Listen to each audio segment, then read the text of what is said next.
Can you hear me okay now, Sean? Yeah, yeah, I can hear you. Okay, I can hear you fine also. Um, I wonder if I've got One some. moment. Yeah, sorry.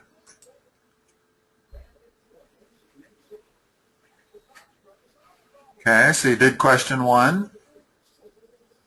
Yeah, it was multiple choice. I just kind of went in to look at it, and there's quite a bit of questions for this homework. Oh, good. Finally, we can get some regular calculus questions. Yeah, most of them are like this. So what I thought we could do is, if the problem is similar, then we can skip it, and I will do that. All That right? way we can get a sample of everything. Yeah, okay. Sounds good. You want to do this one? Yes, please. Okay, what's the answer? I actually don't know how to do these. Okay. When you have the sum or difference, then you can treat it, in other words, the sum turns into the integral of each of these things. So we have the integral of 3x squared minus the integral of 3x plus the integral of 3. So what's the integral of 3x squared? You said just the derivative, so it'd be 6x? No. Oh, that's right. We haven't done integration, have we? No. Integration is the opposite of differentiation. In other words, when we use the power rule, we start by adding 1 to the exponent and then dividing by the new exponent. So this would be 3x cubed divided by 3. And then the 3's cancel, leaving just x cubed. X cubed. Okay. And what's the So you next one? said that rule is you add 1 Uh-huh. to the Exponent, the current exponent, and then divide by the new exponent. Okay. So this is what? The middle one. So that'd be 3x to the 1, or it'd be 3x squared. Right. So then 3 halves x squared. Yes. And then to this one, you can kind of pretend that it's x to the 0th, which is 1. So this one just becomes 3x when you integrate a number. You just add the variable to it. Now, the one final thing we need here is a plus c. In other words, this is called an indefinite integral because it doesn't have any limits of integration. So in reality, any answer that is like this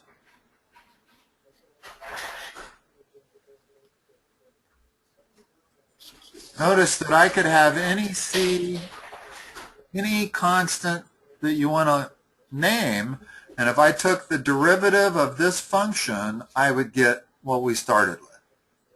In other words, that c, when I take the derivative of it, it's going to disappear.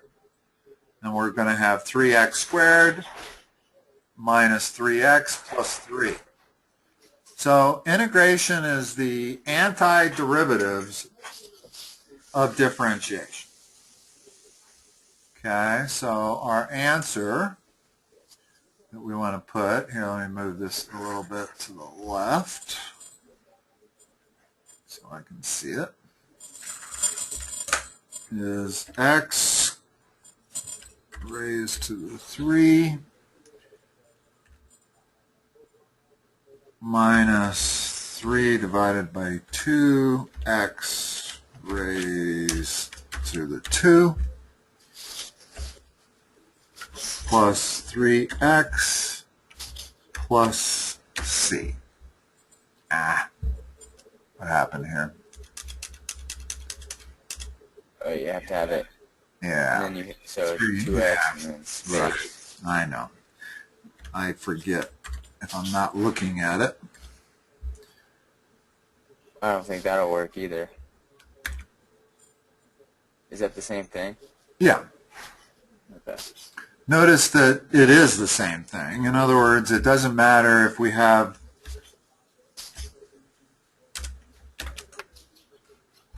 in other words, 3 halves times x squared is the same as 3x squared divided by 2.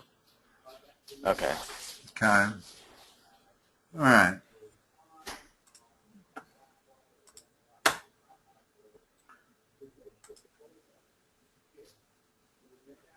Okay, so this one is the same. All you would do is distribute it and then do the Yes. In other words, integral. after you Okay. distribute it, you have 4x to the 5th plus 8 or plus 32x squared. Just take the integral of each of those. Okay.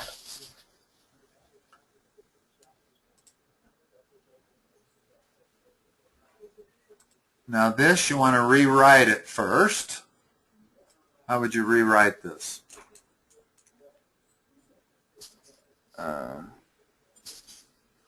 You could do 8x to the 1/3.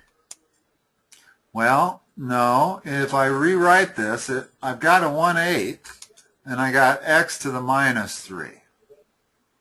In other words, if I said 1/8 x to the minus 3rd, then the x to the 3rd would go in the denominator, much like it is there. Okay, so now apply the power rule to that.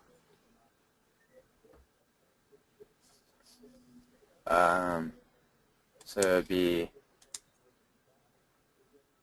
negative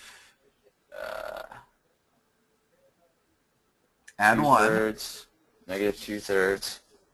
Well, where are you getting the 3?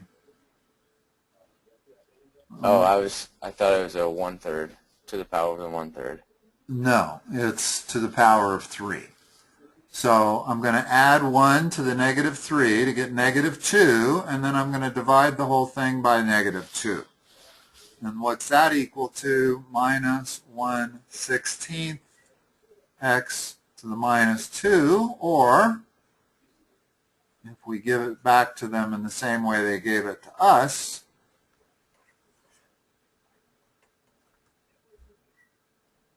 don't forget to add the arbitrary constant. So this would be minus 1 divided by 16 x raised to the 2 plus c. Whoops, no. You have to. Yep. I thought I did, but apparently I didn't. Okay.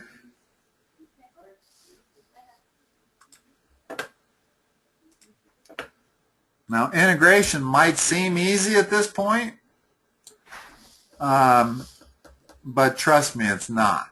It gets a whole lot. Okay.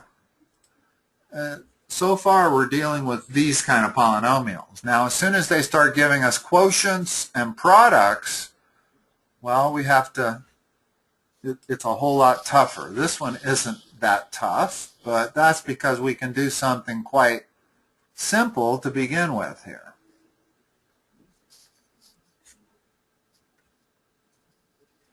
Rewrite this one as 2 partial fractions. Okay. 1/11. 5t to the 6, or could you just do 5t to the 5th over 1? Yes, over 5/11. T Okay. to the 5th. In other words, this right here is equal to 1 over 11t plus 5t to the 6th over 11t. In other words, I split this into 2 fractions, and then I simplified that fraction. Okay? Mm-hmm. So now take the integral of that. So that'd be 1 over 11 x, or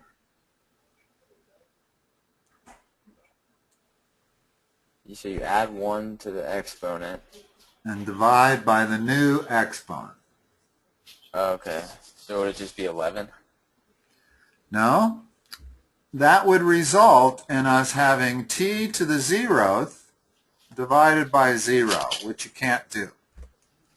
So this is the one power where when you take you can't use the power rule whenever you're looking at anything to the -1. That's the one place you don't use the power rule. But if you'll remember from differentiation, if I take the derivative of, natural log of x dx, I get 1 over x. So the integral of 1 over x has to be natural log of x. So in this case, only because that exponent is -1, the answer is 1/11th natural log of t. That is the integral of this. Now for the second part, you can go ahead and use the power rule.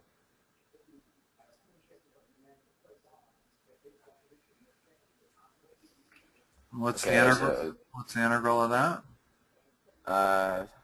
So it's 5 over 11 t to the 6th divided by 6. And plus c? Plus c. So what do we have here? We have 1 divided by 11 times natural log of t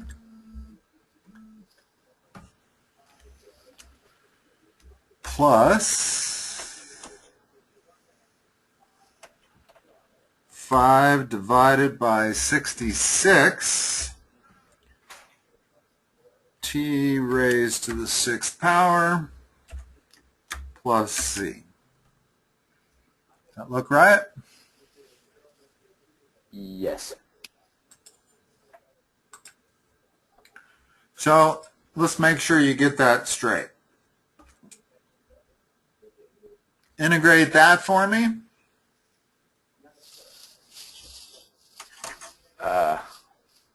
1/3 x to the 4th.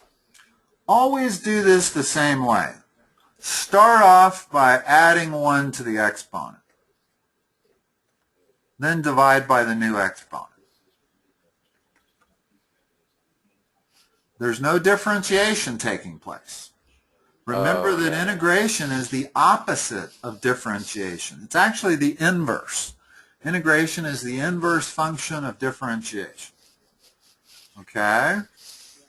Now integrate this for me.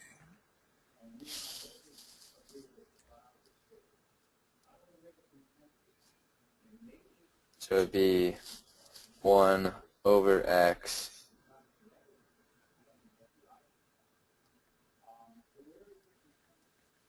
This is the only one that's different. Okay. This is the only one you do not use the power rule on.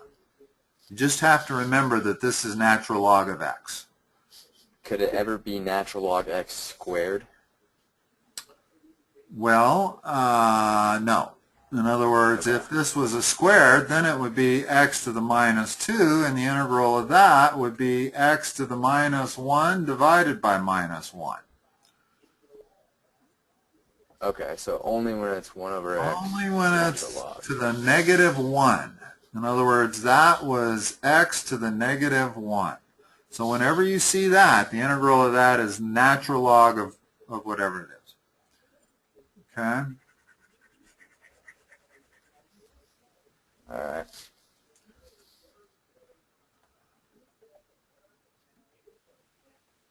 How would you do this one? I'm just writing that down quick. Okay. Okay, so this one, would you want to distribute?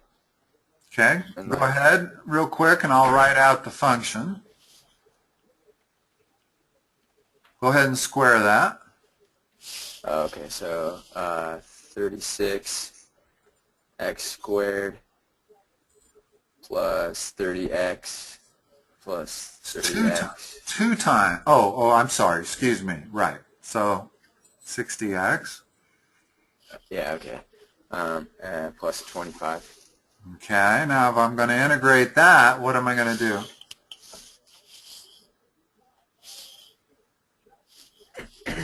So, And there's always a dx there. You can't have an integral without a dx. So just because I don't write it doesn't mean it's not there. okay. So 36 divided by 3x cubed. No. Oh, okay. Excuse me. Yep.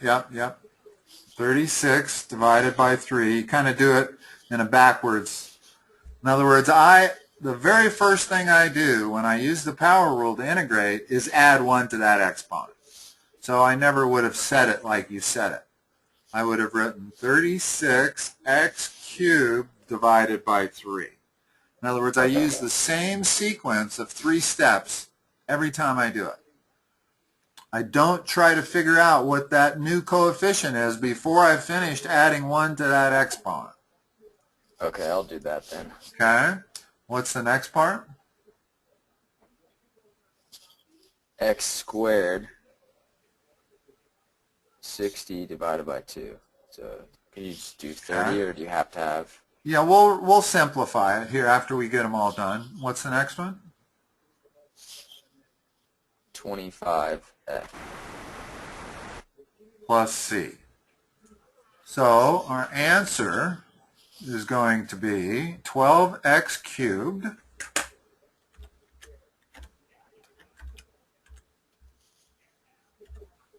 what is that, a minus sign? No, that's a plus sign. Yeah, they're all plus. Yeah, it has to be, doesn't it? Plus 30x squared plus 25x plus c. Oh, man, I should look before I'm doing this. Plus 25x plus c.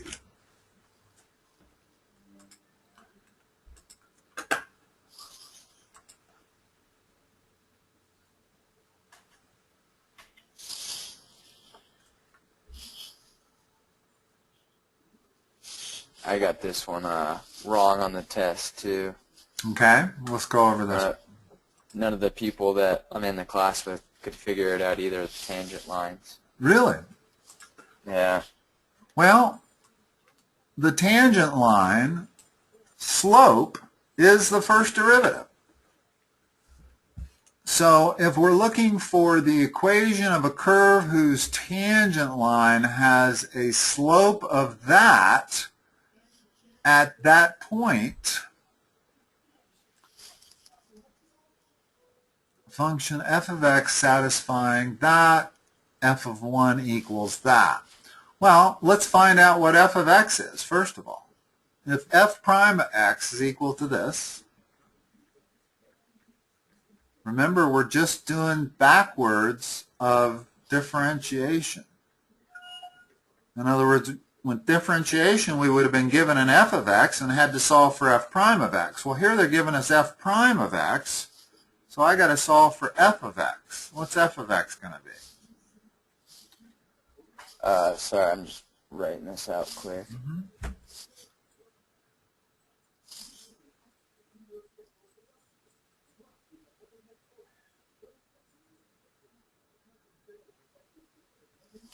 Okay, so f of x at 1, so it would be x to the negative 3/5, or would it, no, 1/5, x to the 1/5 divided by 5. Divided by 1/5. Oh, okay. Okay? Plus c. So that is equal to 25x to the 1/5 plus c. So that's f of x. And they've given us that f of 1, in other words, since this point is on the curve, then f of negative 1 has to equal minus 8.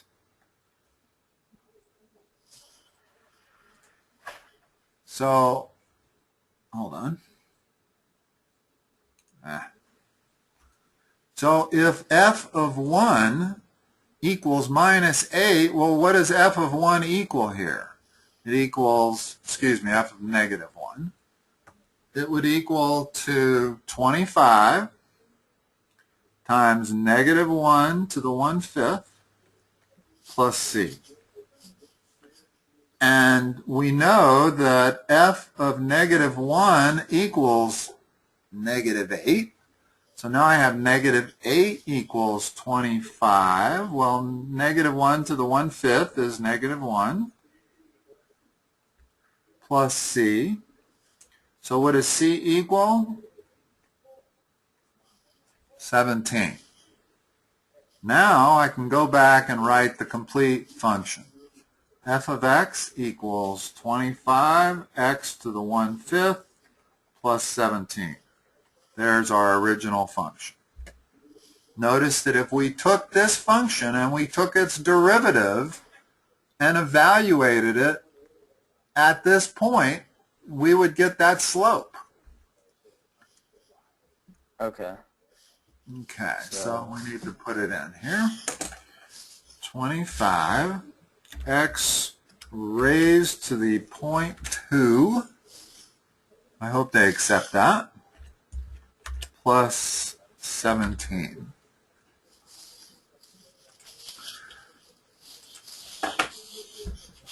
All right.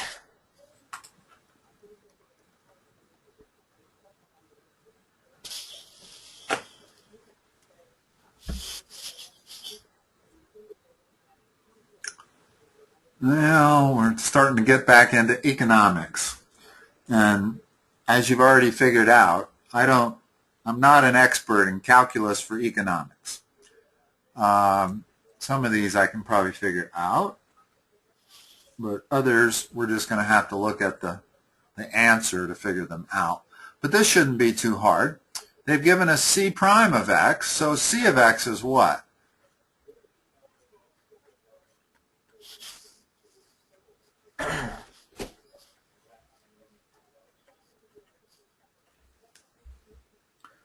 Let's back up 1 second and talk about this. What's the integral of this? So would that be 1? No, would that be natural log? It's e to the x. In other words, the derivative of e to the x is e to the x. Okay. And the integral of e to the x is e to the x.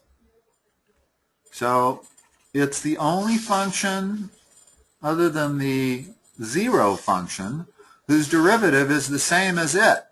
And that makes it extremely powerful for calculus. So that's something you definitely want to remember, is that the derivative of e to the x is e to the x, and the integral of e to the x is e to the x. Now, if I said, what's the derivative of e to the 2x, what would you do? What's the derivative of it?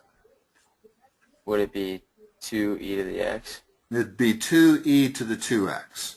In other words, it's the derivative of the outside, which is e to the 2x, times the derivative of the inside, which is 2. Okay. Okay, so this is the inside when we're talking e to the x. That's the inside.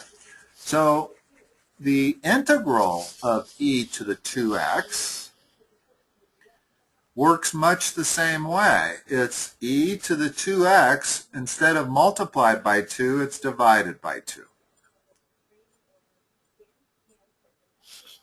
So if I take the integral of e to the 0.08x, the answer is going to be e to the 0.08x divided by 0.08.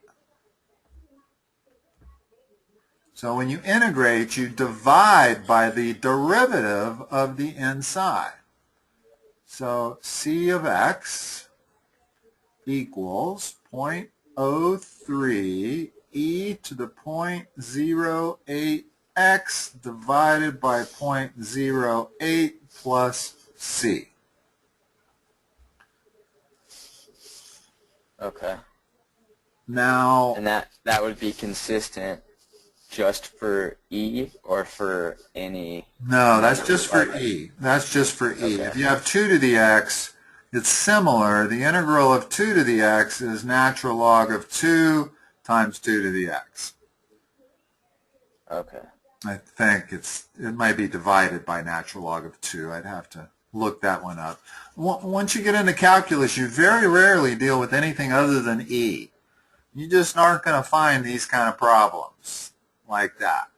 I mean, in a math class you might, but it's almost always e. Now the question is how do we incorporate this fixed cost of $5? I would assume that means that C is 5. Mm-hmm. Is that what you think? Yeah, I figured it'd be like an mx plus b kind of thing. All right, let's try that. Let's see. Do we have to simplify this? That is 3/8. 3/8 times, Can you do that? yeah, 0.03 divided by 0.08 is 3/8. Oh. Times e raised to the 0.08x plus 5.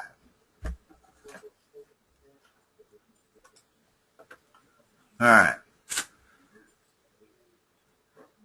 Use the fixed cost value to solve for k. Remember that when x is 0, the cost function is equal to the fixed cost. Okay. So C is not 5. But I should have known that. So what they've said is that C of 0 equals 5, right? Yes. Okay.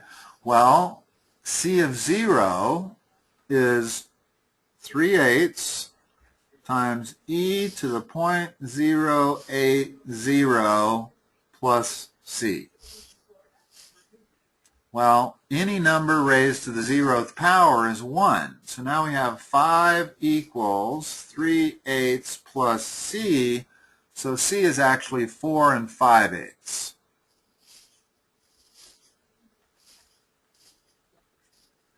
Which is how many eighths? That's 37/8. So that's C.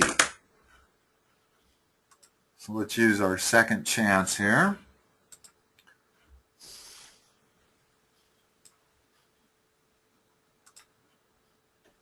What did I say?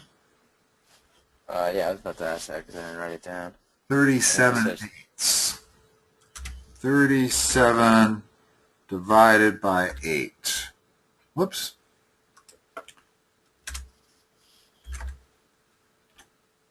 Is that an okay answer for them? Yeah, it should be.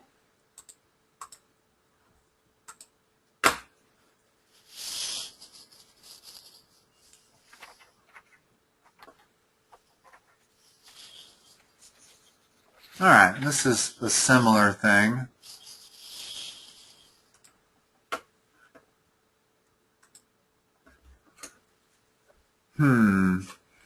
Well, it's not quite a similar thing because they're not asking for R of x. But I think we need R of x in order to come up with P of x.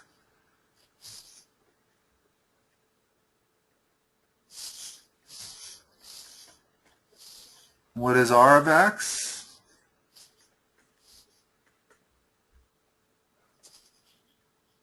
X cubed divided by 3.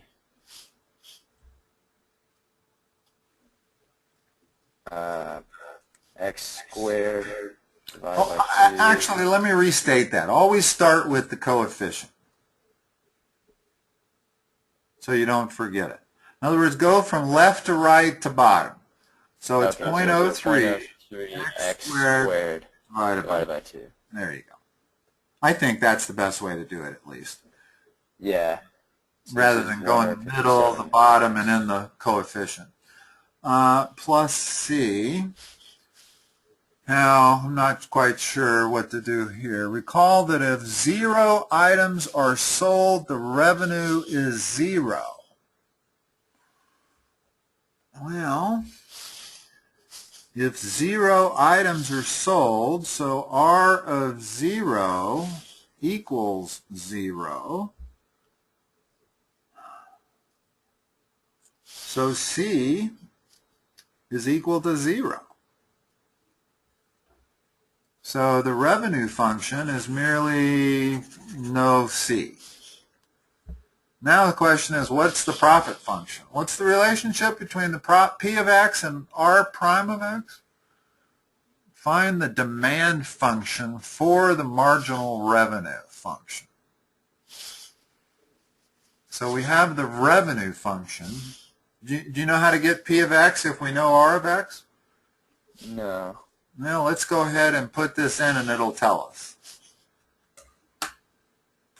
Let's see, what is this?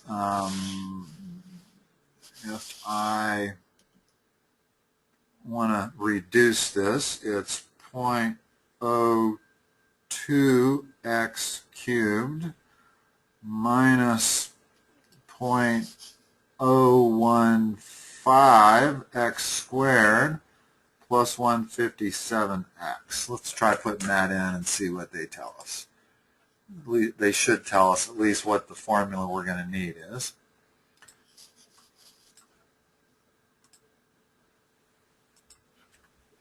Point 0.02x cubed minus 0.015.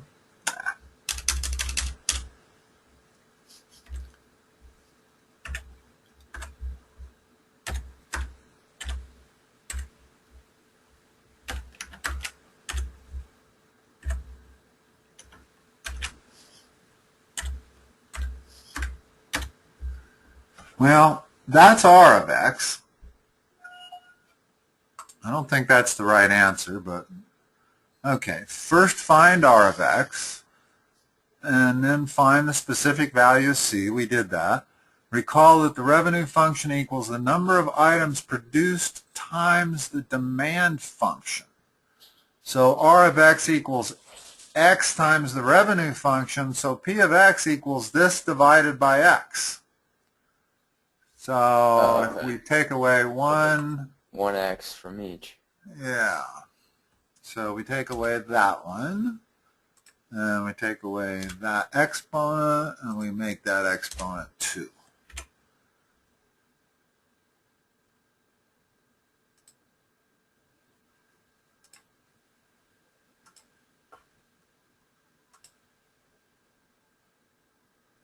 Yeah, you have to delete that box.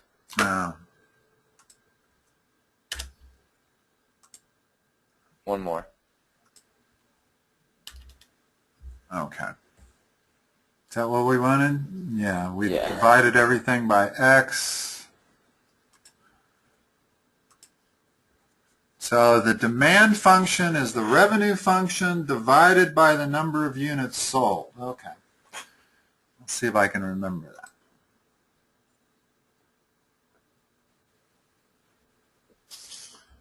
Okay, here they're giving us, notice that when you give somebody a rate of change, you're giving them a derivative. And so when they give us the approximate rate of change, they're giving us a derivative function.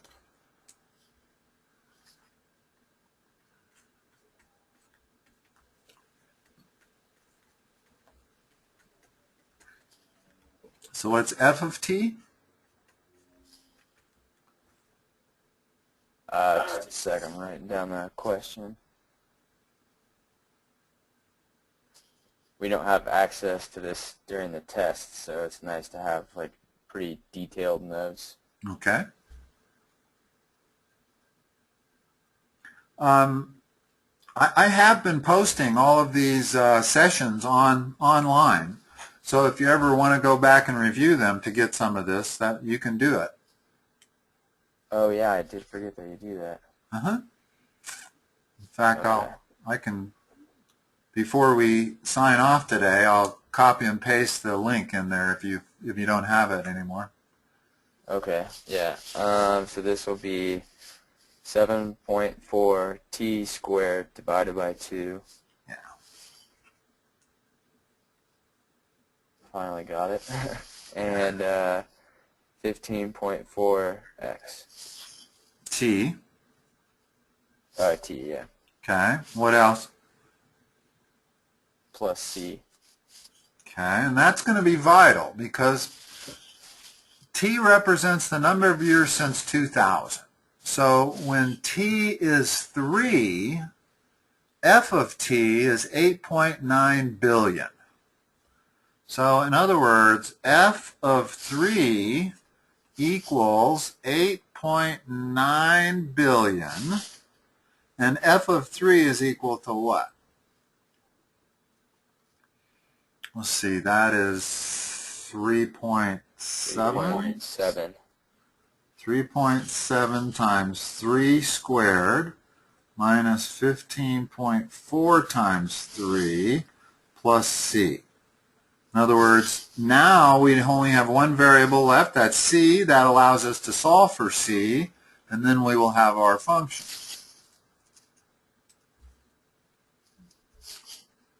So what is this? We got 8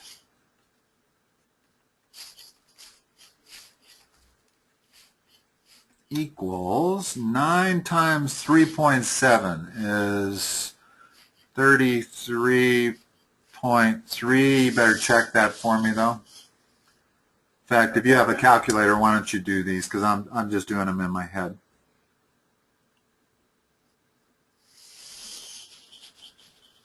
I think that's right for the first number. What's the next number? 46.2 plus c. Now, obviously, we got a problem here, right? Yep, your numbers are all right too. Huh? Okay, my numbers are right, but I'm off. Yeah. In other words, this is in billions, and this is probably supposed to be in billions. Let's look. Okay, so the rate of change in billions. So when I put 8.9, I want to leave it as 8.9. Yeah, we'll not change it at the end. billion, yeah. In other words, it's this number. So now I solve this. Well, see, this itself is on the right side of the equation is negative 12.9 plus c. And if I move that to the left side, I get 21.8. So that's c. So my function is, I want to make sure I don't do this wrong. Let's see. It's 3.7 t squared minus 15.4 t plus 21.8.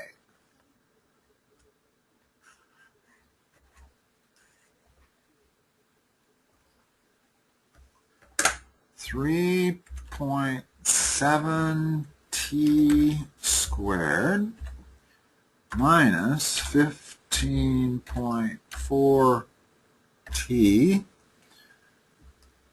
plus 21.8. 21.8.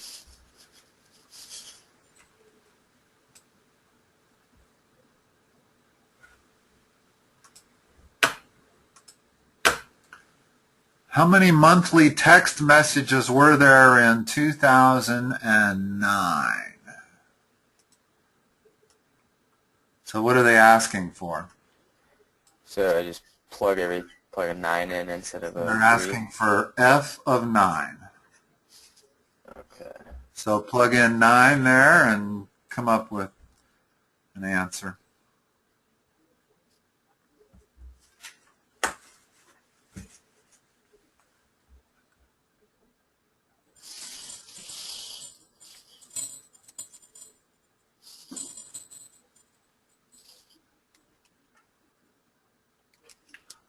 the first part is 299.7 minus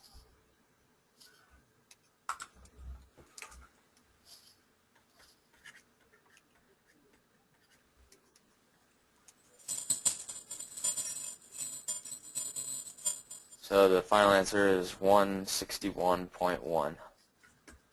Okay.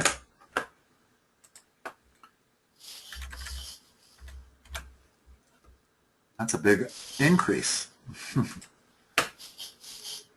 I think I forgot to Add 21.8. well, I just didn't even solve it. So it's 8.9 equals 161.1. No, it's not 8.9 anymore. In other words, 8.9 was how many were sent in 2003, which gives us this complete function. This function will tell us how many text messages are sent no matter what year you want to fill in. Well, we're calculating f of 9. So there's no longer any 8.9 billion. It's just f of 9. Okay. So I plug that right in.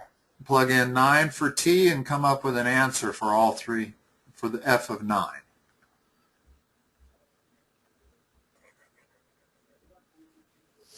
Okay.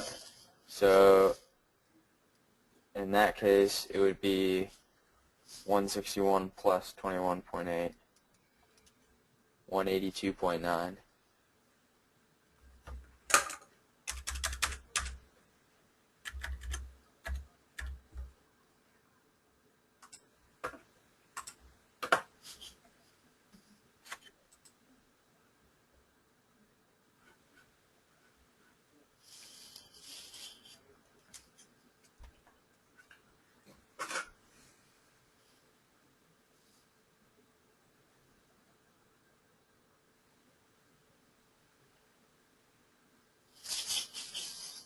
Okay, this should be just like the others.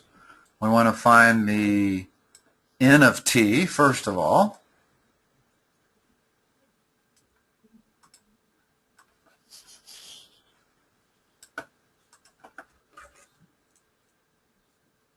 So if m prime of t is equal to this,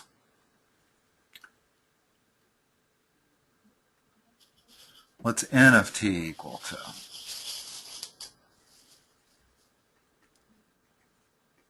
A e to the x. E to the kt KT. divided by the derivative of that. What's the derivative of that? K is a constant. So it'd be k. So there's n of t. Now what we have to do is take the information they've given us and solve for k and c and a. Okay, suppose a equals 60, and at 6 days the cells are growing at a rate of 300 per day. Okay, so what they're saying is that a equals 60. So first of all, let's write the original function, right? The original rate of change function. The cells are growing at 6 days. The cells are growing at a rate of 300 per day. So what does that tell me? That tells me that n prime of t, not n of t, but n prime of t. In other words, when you see that the cells are growing at a rate of 300 per day, that means n prime of t is 300. You see why? Because that's a rate. A rate means the derivative function. So I can say that the rate is 300, n prime of t is 300, when t is 6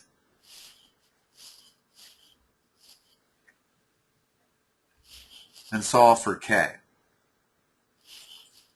And so now I'll have an a and a k. So now we've got this. And how do I solve that? Take the natural log.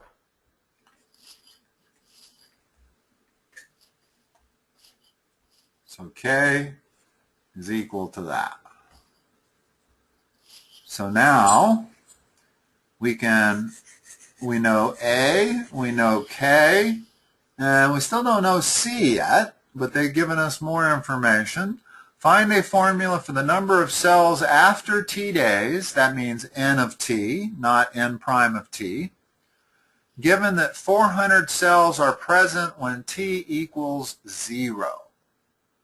Well, what did we come up with N of T? Right here. So let's rewrite N of T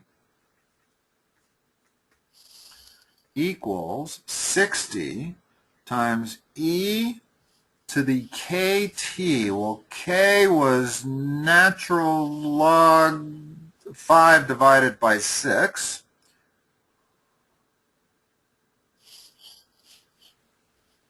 Times t,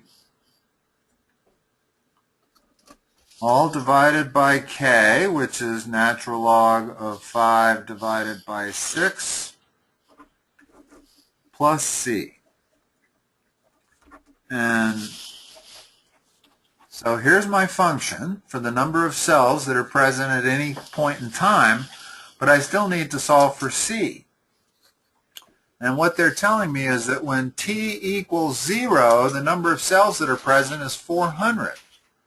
So N of 0 is equal to 400. N of 0 equals 400 equals 60 times, well, when I make t 0, this becomes 1. So I still got to divide by the natural log of 5 divided by the number 6 plus c. So c is equal to, let's see, this becomes 360 over natural log of 5. So c is equal to the natural log of 5 times 400 minus 360.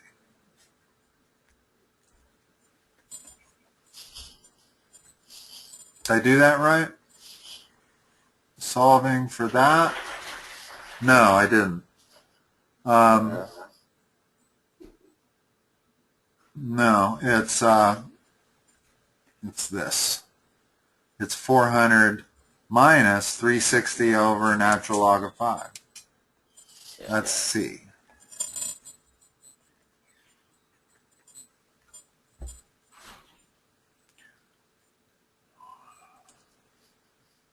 All right, we ready to put this function in? Yeah, I think so. So, yeah, what are our chances here?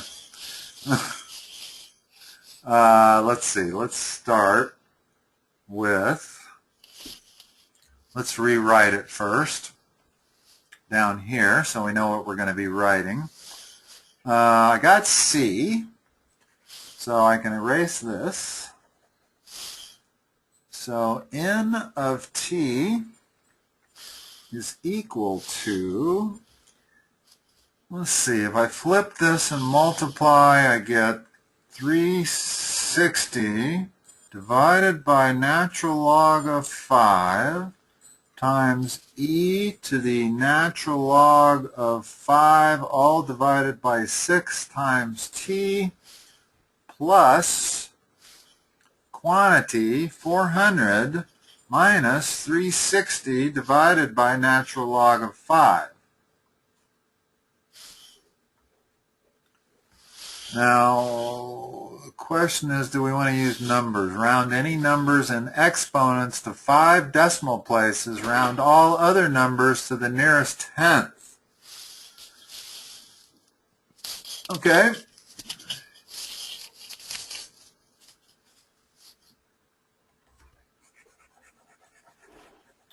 So let's have this number right here, and we'll round it to the nearest tenth.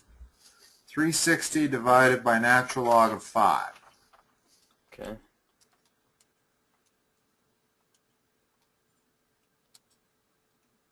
$223.7. Now we have an E, and give me this to 5 decimal places. Natural log of 5 divided by 6.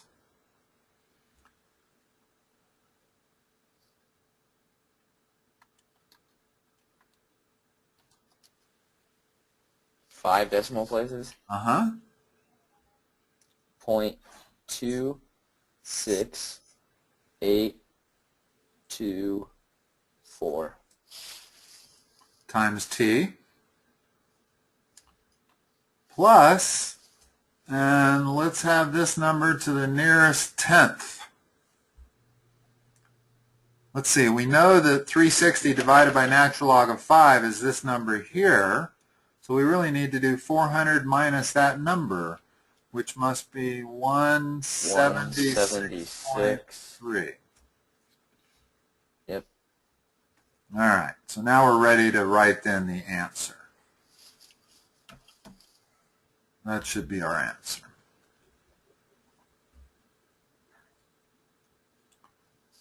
Make sure I'm reading it right. Okay. So 223.7 E raised to the 0.26824 T plus 176.3. You got it? Yes. Could have bet me. Wow. Okay, so after 13 days, notice that what they're asking now is how many cells are present. They're not saying what is the rate of growth. So they're asking for this function evaluated at t equal 13. So they want n of 13.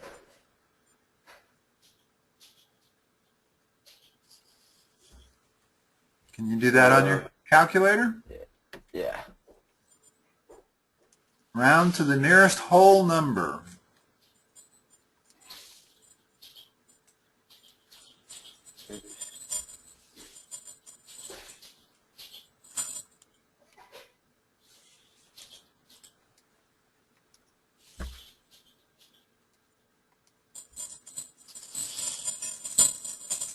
And I'm plugging in 16 or 13?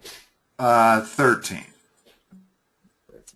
other words, we're trying to find n of 13.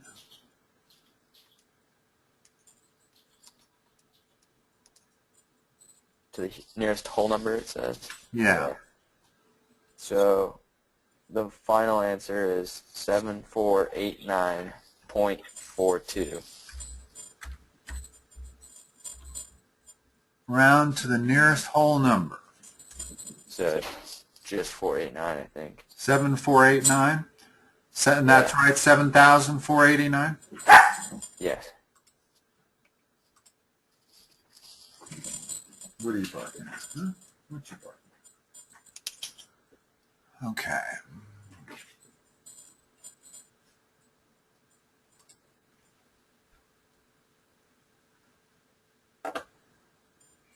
Again, they're giving us the information, the rate of change. That means the function they're giving us must be a derivative function.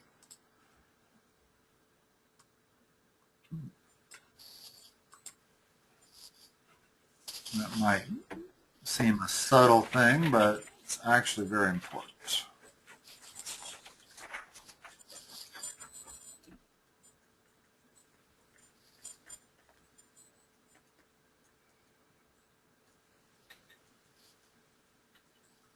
Okay, give me B of t.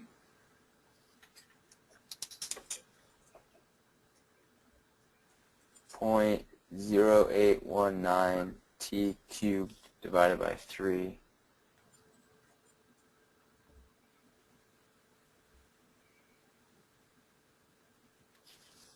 Still writing on the original. I know. I can't believe they do this, but they're back to becoming an arithmetic problem. Yeah. Alright, so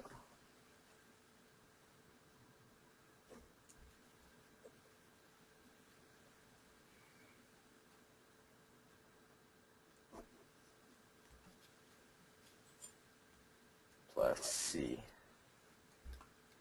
Okay. And then how do we figure out C?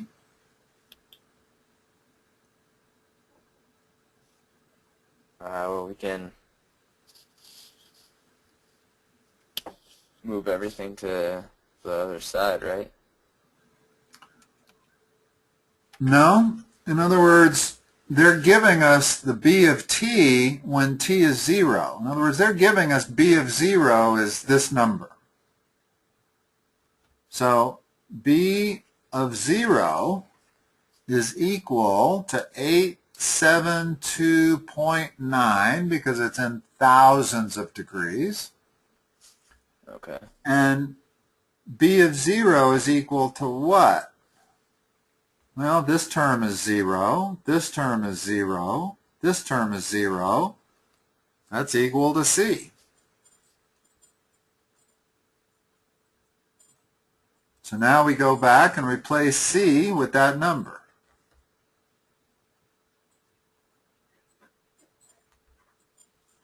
You see what I'm doing there? Mm-hmm. Okay. Because this is a very typical calculus problem where you get that plus C, but then they give you an initial condition, which they gave us right here, and that initial condition allows you to figure out what C is. Can you do this math here for me? We don't want to put it in like that. Yeah. What is that? 0.02 something. What's the rest of it?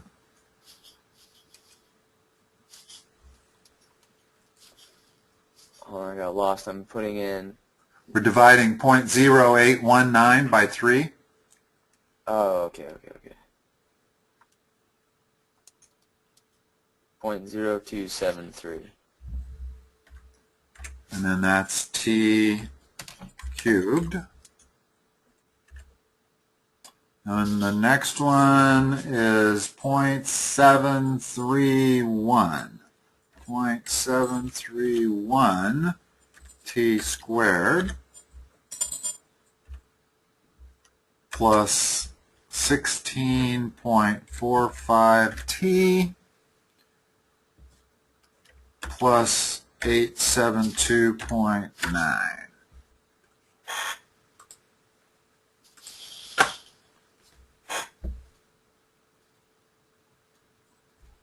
So what are they asking for in B? B of 43. Yes. This is where it probably really helps if you've put that function into your calculator and you can just automatically say evaluate B of 43 for me. That's the best way to do it if you know how to do that. No, I don't.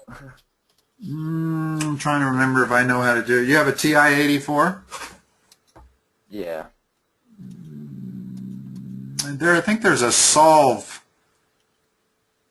button where you put in a function. No, there isn't. No, that's not what you'd want to do. I'm not sure I know how to do it either, to be honest.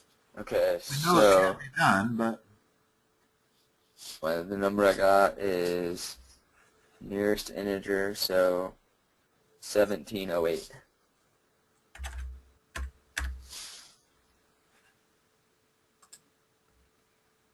Ah.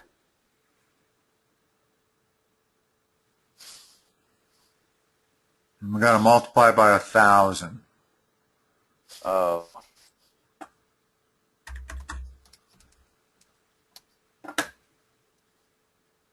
Did you round off the 1708?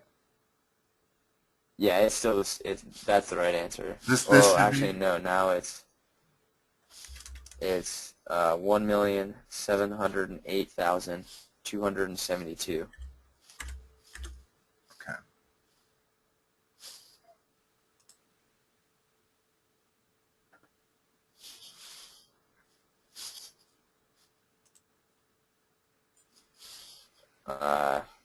I must not be having. So 0.0273 times 43 cubed minus 0.731 times 43 squared plus 16.45 plus 872.9 times 43. Got to multiply that 16.45 times 43. There we go.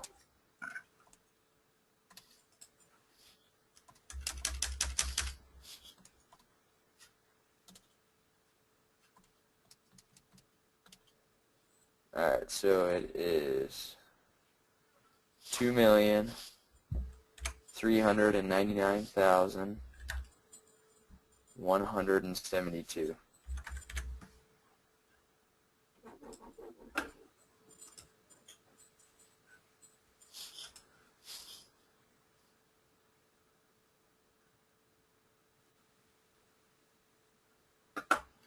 Okay.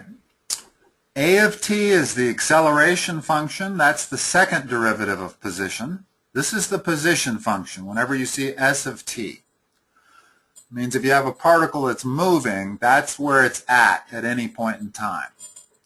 First derivative of the position function is the velocity function. And they're telling you what velocity is. Second derivative of the position function, first derivative of the velocity function, is the acceleration function. So to get the velocity function, we want to integrate the acceleration function, right? In other words, just so you understand, because this is quite a common, the physics application of this, is you start with s of t, and then v of t equals s prime of t, and a of t equals s double prime of t. That's the way it works with position, velocity, and acceleration. So the first thing we want to figure out is v of t.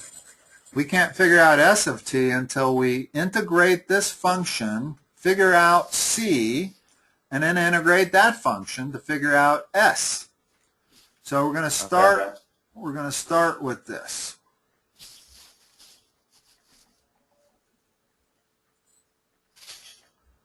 God, do they have to make these so hard?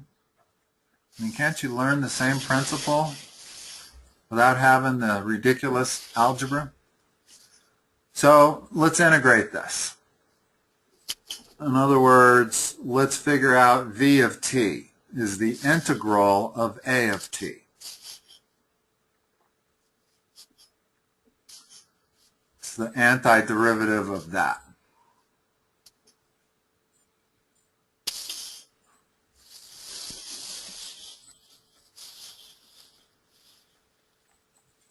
It's the antiderivative of that. Okay, so that would be 15 halves t 1.5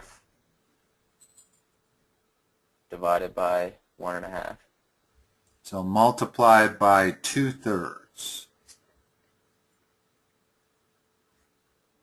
Same as dividing by 3/2. You just did the reciprocal. Right. In other words, when I divide by 3/2, it's the same as multiplying by 2/3. Okay. Plus, what's this antiderivative?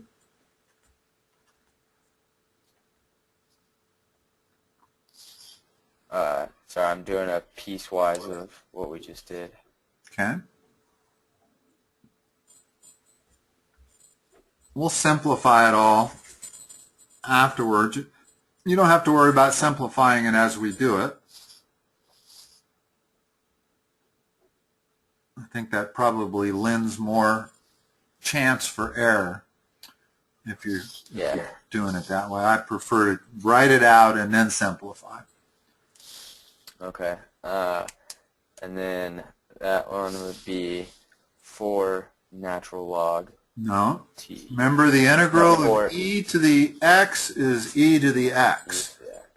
divided by the derivative of the inside.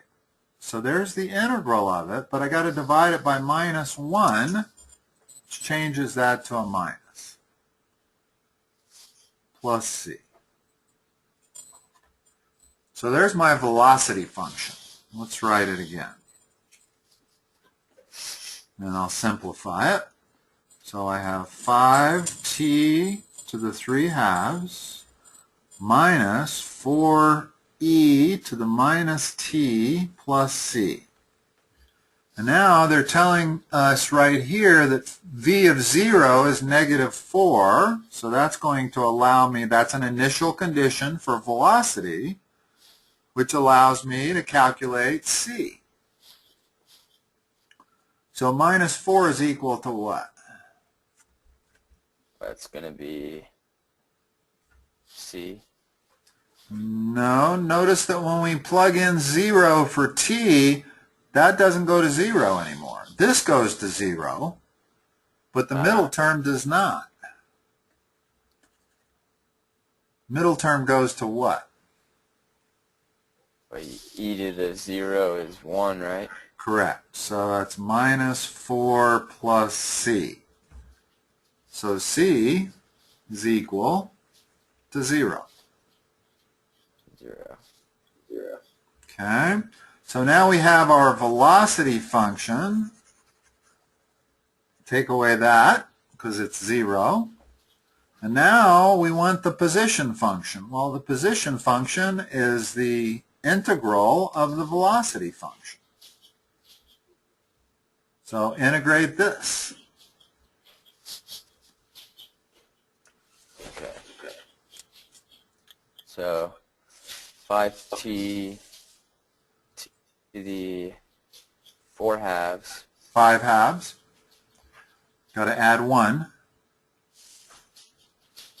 You're not adding 1/2, you're adding 1, which is 2 halves. Yeah. 2 halves. Divided by 5 halves or multiplied by 2/5. Yes. Okay. What's the integral of this?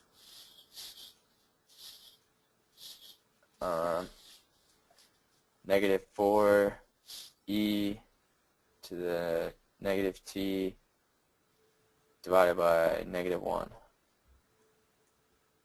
Plus c. Okay. So now they've given us an initial condition on the position function also. We know that s of 0 equals 5. That's going to allow us to figure out this c.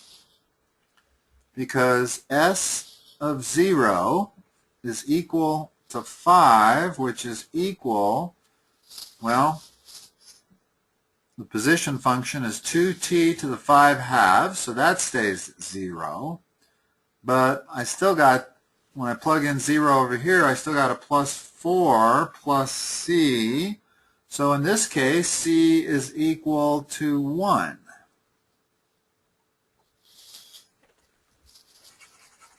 So now, to write out my complete position function, it's equal to 2t to the 5 halves plus 4e to the minus t plus 1. There it is. Why is it 2t? Oh, because you, okay. The 5's canceled, but the 2 didn't.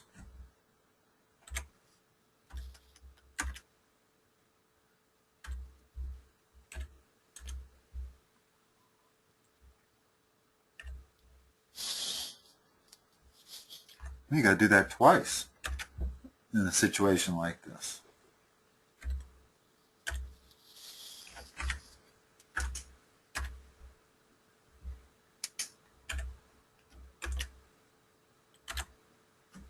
Is that it? Yeah, I think so. Wow, we're doing pretty good with the website today. We are, aren't we? We haven't had to use this help me solve this even once. Makes me feel a lot better. This I can do. Okay, how are you going to do it? Should I raise everything to the 5th and then That's the multiply by problem. 6? You don't want to do that Oh, okay. because the math is too hard. There's an easier way to do this. First of all constants can be taken outside the integral. So the integral of 6 times that is the same as 6 times the integral of this.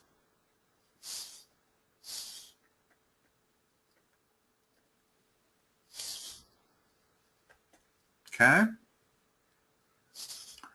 Well, if you just use the power rule, what would you get here? In other words, what is the integral of just this? Use the power rule. What do you get? So it'd be 6x minus 14, negative 4 over 5. No, I add 1 to the exponent. 6 Divide by 6.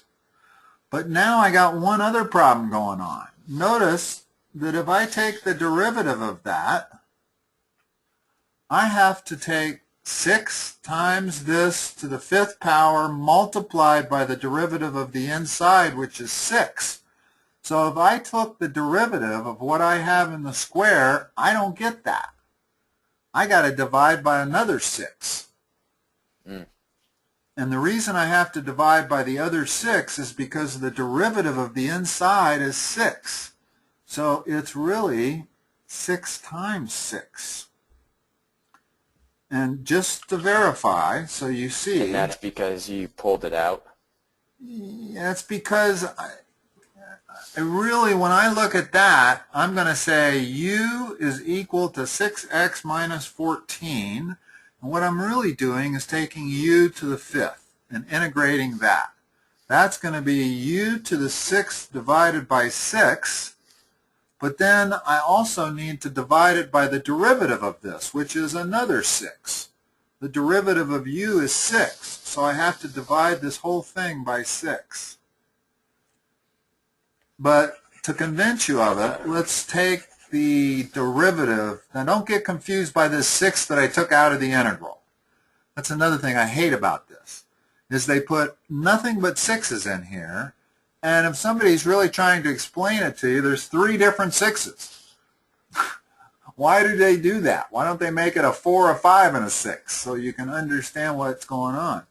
Because they hate us. You're right, they do. So let's just look at this right here, okay? Let's take the derivative of that to make sure that we've integrated it properly. So I'm saying that the integral of that is that, which in order for that to be true, that means the derivative of this has to be this also, right? It's got to go both ways. When you integrate something, whatever you get, you got to be able to differentiate it and get it back to what you started with. So differentiate this for me. What is the derivative of this? 6 times what? 6 times x. 6x.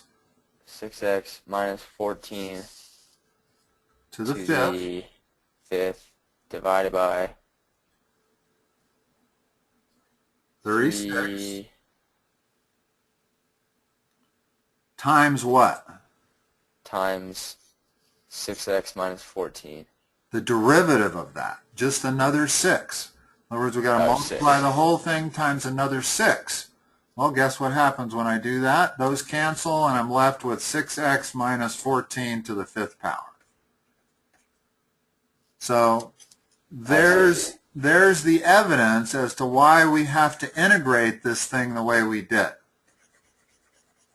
you can't just use the power rule. You got to kind of use a chain rule also. In other words, when we use the power rule to integrate this, it's kind of similar to using the power rule to integrate this. Okay, it's e to the 2x, but then I have to divide by the derivative of the inside, which is that 2. Well, this is similar.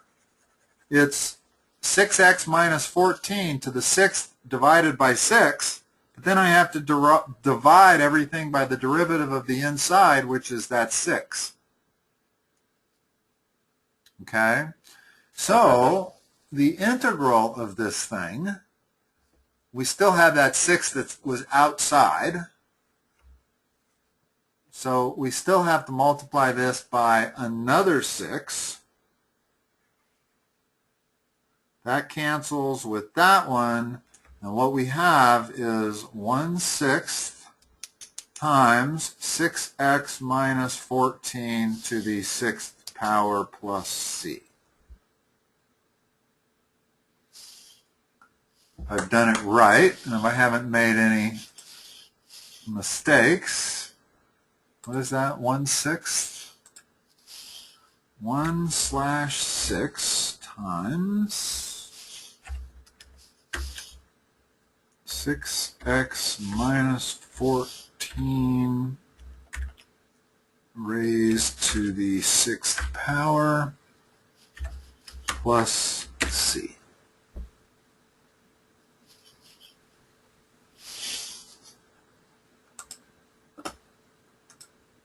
Ooh.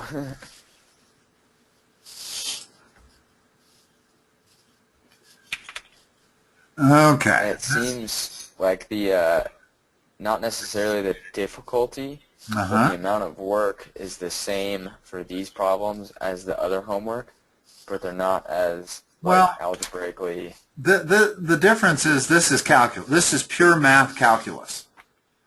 What we've been doing in the other problems in the previous session was a lot of economic calculus, where you had to understand the underlying formulas. You had to know what they were. And I don't do much economic calculus in terms of helping anybody with it. So I was kind of in the dark as much as you were. Now, it was pretty dark. Yeah, it was. It was brutal. This requires quite a bit of explanation. When you take the product of two functions and you try to integrate it, we do not have a product rule. Okay?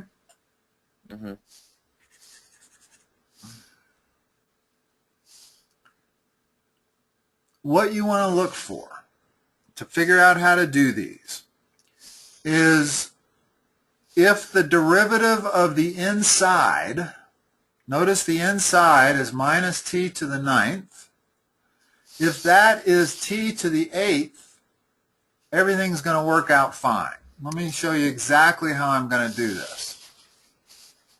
You have to use substitution, although they may not have told you that, but the best way to understand it is with substitution.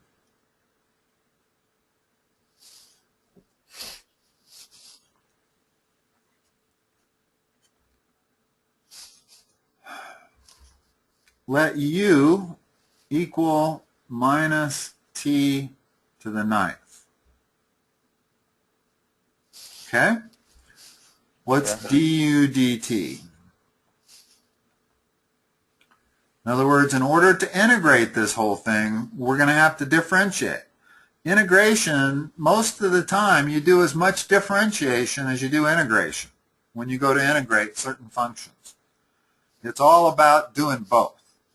But we can't do this until we figure out what du dt is. What is du dt? Okay, so it'd be 18t. No. Let's just look at du dt. Oh, I don't understand the math. Here's u.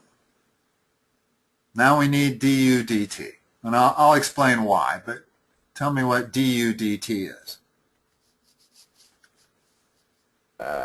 differentiate that. Oh, okay. To be negative t to the 10th Minus over... 9. We're differentiating, not integrating.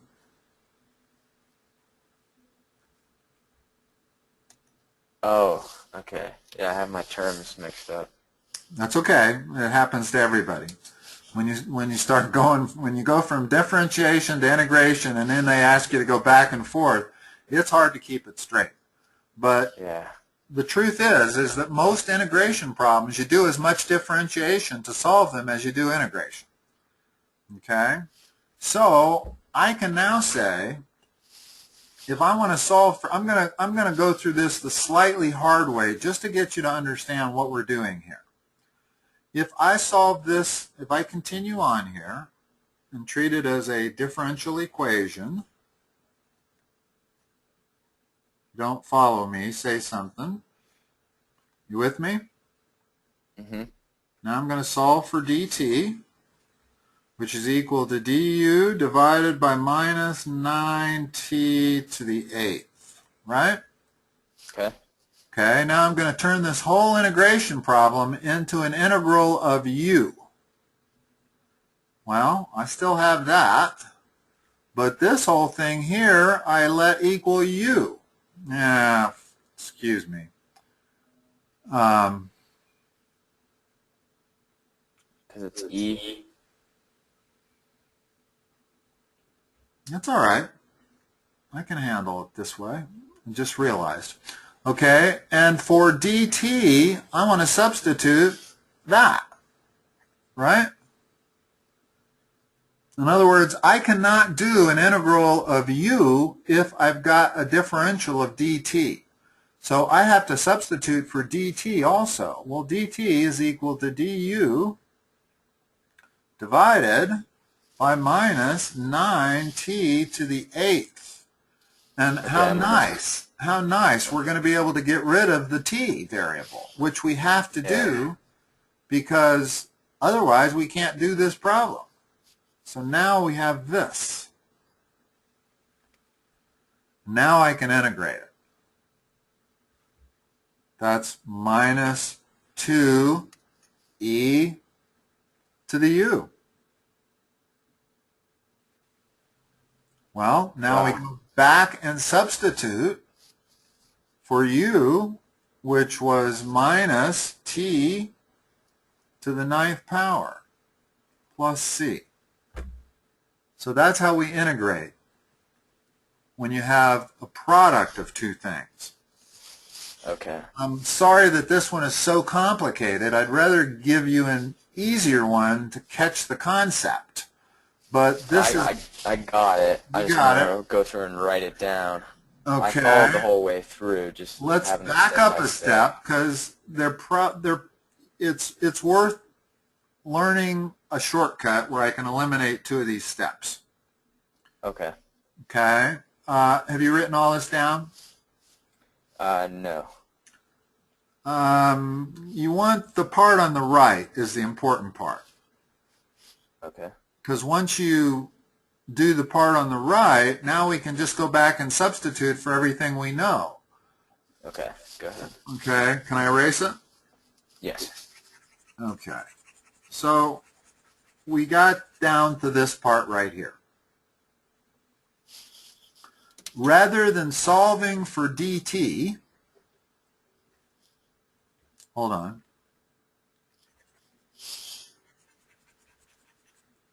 Rather than solving this for dt, I'm going to search everything in the function, and I can see that I almost have everything I'm looking for right there.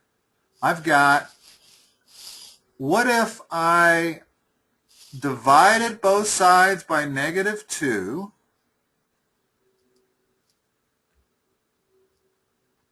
I can do that right off the get-go.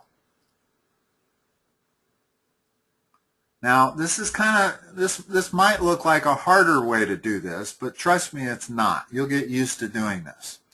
And the reason I multiplied by minus 2 and divided by minus 2 You can always do that in an integral because the constants can always go in or out of the integral. Okay, and the reason I did that was so that I'm now left with this.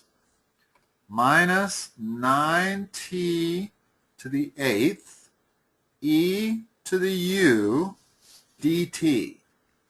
Well, look what we got here. We got a minus 9t to the 8th, and we got a dt. That's du.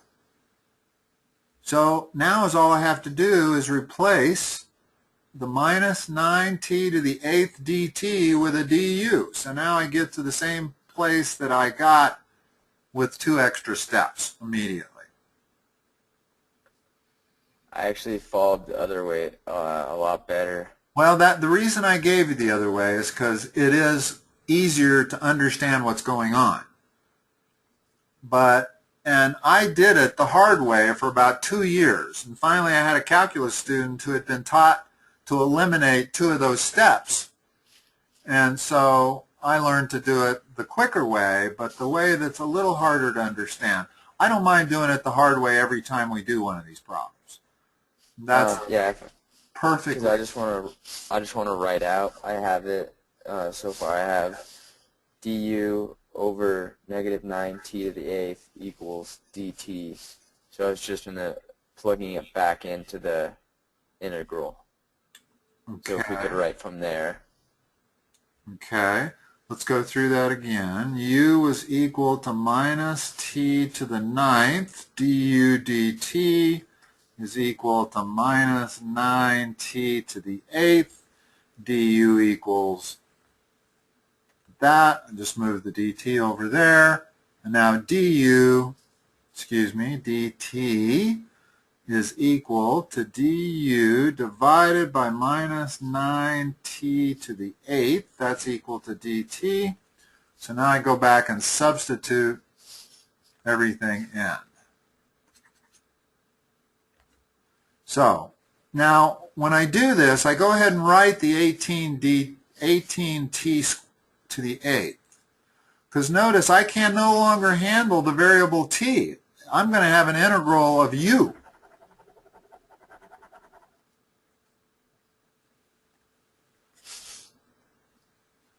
But this is always going to get rid of my t, having this in the denominator.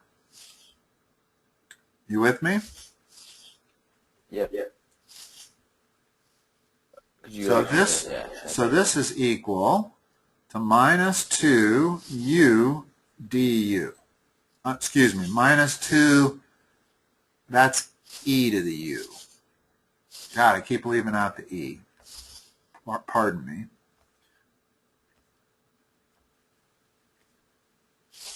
Okay, so now here's our integral. What's the integral of this?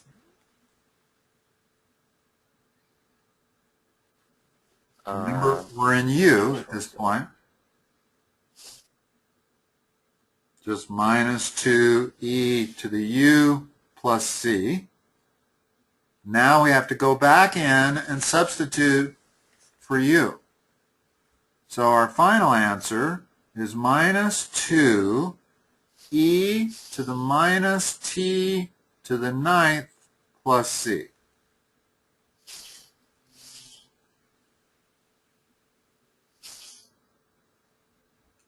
See how I got there? Yeah. Minus 2 e raised to the minus t raised to the 9th. Oh, good, they let you do that. Plus c.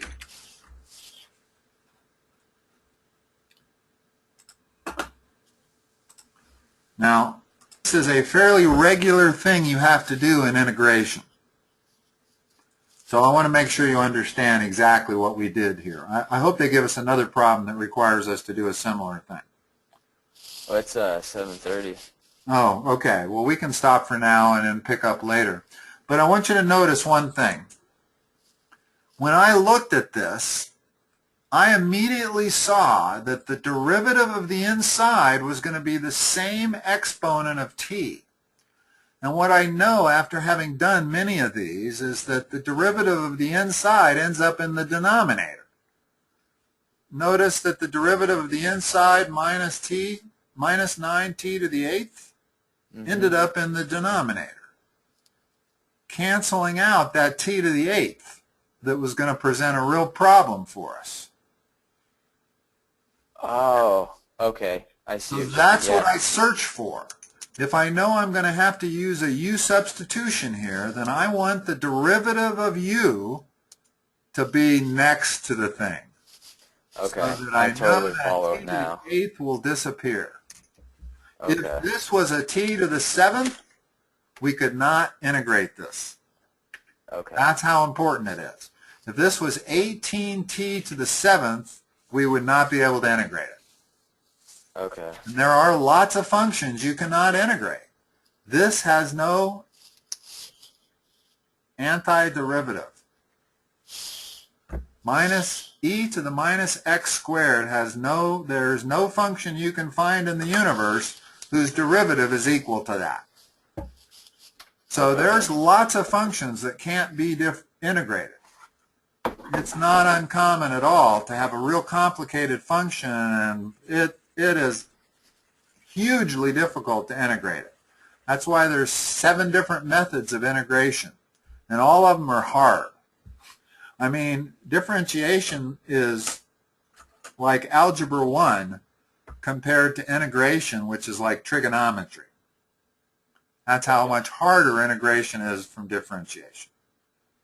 And then I was also wondering, the scheduling conflict for Thursday is not going to happen, so could I sign back up for... Sure. Let me put you back on that. And I think you have a student at 6, so I think we were doing 5 to 6:30, 5:15 to 6:45. We did that last week. If you want to do 6 to 7:30, that's also fine. I don't have a conflict this Thursday. Would you prefer 6 to 7:30? I would actually like the if we did like 5:30 to 7 by chance. Okay. Yeah, that's fine. Let me put it in there.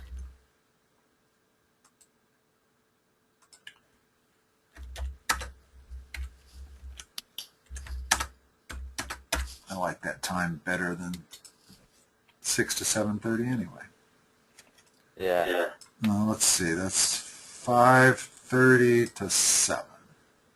And then also, did we pay you for last week, the 96 or whatever it is? No, you didn't. Okay. And it is 96, correct? Yes, for last week, yeah. Okay.